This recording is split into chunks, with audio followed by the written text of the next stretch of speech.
अच्छा ये बताओ कि तोर खर्चवा के चलाई? हम अपन खर्चा अपने से चला ले, ठीक हो? करे तो कौनो ना जायज बता रखले है का रे? करे तोर दिमाग खराब है का रे? सुन, अरे काहे माथा पच्ची तू का रावा तारी रे? तोरे जैसन से पीछा छोड़ावा तानी रे। अरे बात मानला जीत न ऐसे करा ये रानी, मिल के रहबा तबे करब सेवा अपनी। का मिल के रहले का मतलब का करे पड़ी?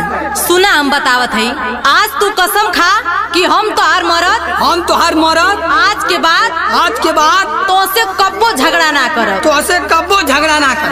कसम खा कि हम तोहार मरद आज के बाद तोहके कब्बो ना गरियाई। कसम खा कि हमार साया साड़ी कुल कचरबा। नहीं, ही नहीं हो सका। हम मरद आई मौगा ना।